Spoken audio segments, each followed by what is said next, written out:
ہمارے نمائندے آصف خان اس وقت وہاں پر موجود ہیں. صورتحال کیا ہے یہ ان سے جانتے ہیں. آصف بتائیے کیا صورتحال دیکھ رہے ہیں اس وقت آپ؟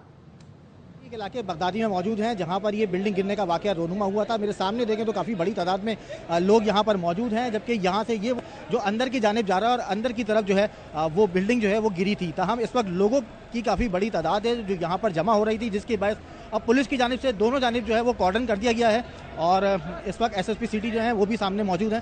جبکہ یہاں پہ یہ ہیوی مشینری ہے جس کی مدد سے جو ہے یہاں پر اس وقت جو کام ہے وہ کیا جا رہا ہے. 5 لاشیں جو ہیں وہ اب تک نکال لی گئی ہیں، لیکن متعدد افراد اب بھی اس وقت ملبے تلے دبے ہوئے ہیں. ساتھ والی عمارتیں دیکھیں تو ان کو بھی اس وقت نقصان پہنچا ہے. بہاری کے اندر جتنی بھی خستہ بلڈنگیں ہیں اس کو سب سے پہلے خالی کرایا جائے. اس سے پہلے بھی ہمارے یہاں چاکی واڑہ 2 نمبر میں ایک بلڈنگ گری، کھڈا مارکیٹ میں ایک بلڈنگ گری ہے، نیا آباد میں ایک بلڈنگ گری ہے اور کنٹینیو بلڈنگیں گر رہی ہیں. سندھ گورنمنٹ بلڈر مافیا ہے، ان کے اوپر ایک سسٹم لگایا جائے. یہ 60 گز کے اوپر 8 منزلہ بلڈنگ بناتے ہیں. تو یہ یہاں کے رہائشی ہے. جس طرح انہوں نے بتایا کہ یہ پہلا واقعہ نہیں ہوا ہے، اس سے پہلے بھی یہاں پر متعدد واقعات رونما ہو چکے ہیں. کئی بلڈنگ جو ہیں وہ گر چکی ہیں. لوگوں کا کہنا یہ ہے کہ یہاں پر جو متعلقہ ادارے ہیں ان کو چاہیے کہ یہاں پر جو بلڈنگز ہیں ان کو آگے چیک کیا جائے. تو یہ جو بلڈنگ گری ہے یہ بھی خستہ حال بلڈنگ تھی اور اس کو پہلے جو ہے وہ اداروں کی جانب سے چیک نہیں کیا گیا. ٹھیک ہے آصف، ہمیں صورتحال کے حوالے سے آگاہ کر رہے تھے. ہمارے نمائندے کا بتانا یہ تھا کہ یہ کوئی پہلا واقعہ نہیں ہے اس علاقے میں، اس سے پہلے بھی متعدد واقعات رونما ہو چکے ہیں. اب سے تھوڑی دیر پہلے ترجمان سندھ حکومت نادر گبول ہمارے ساتھ موجود تھے. وہ یہ کہہ رہے تھے کہ مکینوں کو متاثرہ عمارت کی خستہ حالت کا بتایا گیا تھا. متاثرہ عمارت کی مکینوں کا یہ کہنا تھا کہ ہم کہاں جائیں گے. وزیر اعلیٰ سندھ نے کمیٹی بنائی ہے، ذمہ داروں کا تعین کیا جائے گا. انہوں نے یہ بھی کہا کہ یہ درست ہے کہ 80 گز کے پلاٹ پر بغیر اجازت عمارتیں کھڑی کر دی جاتی ہیں. پھر انہوں نے یہ بھی بتایا کہ میرے والد نے ایس بی سی اے سربراہ سے ملاقات بھی کی تھی. میرے والد نے عمارتوں کی خستہ حالت پر ایکشن لینے کا بھی کہا تھا. ایسی بہت سی عمارتیں ہیں جس کی اوپر کی منزلیں توڑی بھی گئی ہیں. غیر قانونی تعمیرات پر عمارتوں کو توڑا جاتا ہے. کراچی کے بہت سے علاقے ایسے ہیں جہاں پر جھونپڑیاں بنا کر قبضہ کر لیا جاتا ہے. سندھ حکومت اپنے وسائل سے ہر ممکن اقدامات کر رہی ہے.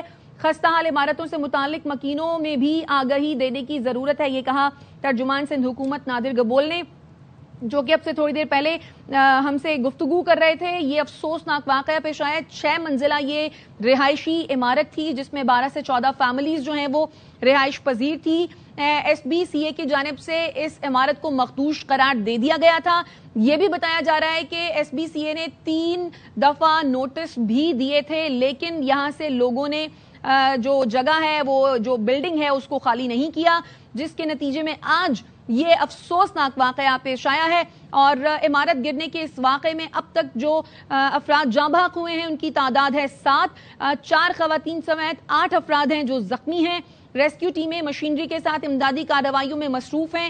اس بلڈنگ کے ساتھ ساتھ دیگر جو قریبی رہائشی عمارتیں ہیں وہ بھی مخدوش ہیں، ان کو بھی خالی کرا لیا گیا ہے. ایس بی سی اے، پولیس، رینجرز اہلکار بھی امدادی سرگرمیوں کے پیش نظر علاقے میں موجود ہیں اور علاقہ مکینوں کے مطابق ملبے میں اب بھی متعدد افراد دبے ہیں. ہمارے نمائندے کا بھی یہی بتانا تھا کہ 15 سے 20 افراد ممکنہ طور پر ملبے تلے دبے ہو سکتے ہیں جن کو نکالنے کا کام جاری ہے. وزیر اعظم اور صدر نے بھی نوٹس لیا. وزیر اعظم کا کراچی میں رہائشی عمارت گرنے سے جانی نقصان پر افسوس کا اظہار. جاں بحق ہونے والوں کی بلندی درجات کی دعا اور ان کے اہل خانہ سے اظہار تعزیت کیا. وزیر اعظم کا زخمیوں کی جلد سے احتیاطی کی دعا، ہر ممکن طبی سہولتیں فراہم کرنے کی ہدایت. وزیر اعظم کی ملبے میں پھنسے افراد کو بچانے کے حوالے سے ریسکیو آپریشن تیز تر کرنے کی ہدایت. آئندہ ایسے حادثات سے بچاؤ کے لیے ترجیحی بنیادوں پر حکمت عملی ترتیب دی جائے، یہ کہنا تھا وزیر اعظم کا. صدر مملکت کا بھی کراچی میں عمارت گرنے کے افسوسناک سانے پر گہرے دکھ اور رنج کا اظہار. صدر آصف علی زرداری کی سندھ حکومت کو امدادی سرگرمیوں میں تیزی لانے کی ہدایت. صدر مملکت کا متاثرہ افراد کو فوری ریسکیو کرنے اور ملبے تلے پھنسے افراد کو نکالنے پر زور. صدر آصف علی زرداری کی جانب سے جاں بحق افراد کے اہل خانہ سے دلی تعزیت اور ہمدردی کی گئی ہے.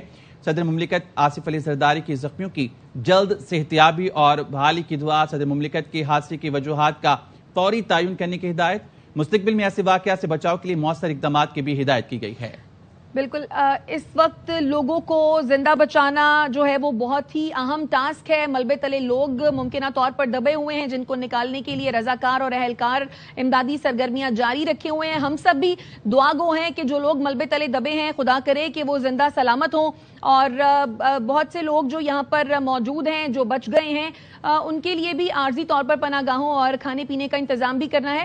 اس کے ساتھ ساتھ آپ کو یہ بھی بتائیں کہ ڈی جی ریسکیو 112 کی جانب سے بتایا گیا کہ یہاں پر کون کون سی مشینری موجود ہے. یہ بھی ذرا آپ کو بتائیں کہ 5 ڈیزاسٹر رسپانس وہیکل، 2 سنارکل اور ایمبولینسز جائے وقوع پر موجود ہیں اور کرینز اور لفٹر کو بھی جائے وقوع پر پہنچا دیا گیا ہے۔ 100 سے زائد ریسکیو 1122 کے اہلکار ہیں جو کہ جائے وقوع پر امدادی کارروائیوں میں اس وقت مصروف ہیں، لیکن ڈی جی ریسکیو کی جانب سے یہ بتایا گیا کہ لوگوں کا رش ہے، جگہ جگہ راستے بلاک ہیں، جیمرز کی وجہ سے مشکلات کا سامنا بھی کرنا پڑ رہا ہے۔ 7 افراد جاں بحق ہیں اور 8 زخمیوں کو ریسکیو کیا گیا ہے اور ملبے سے مزید افراد کو نکالنے کا عمل بھی ابھی جاری ہے۔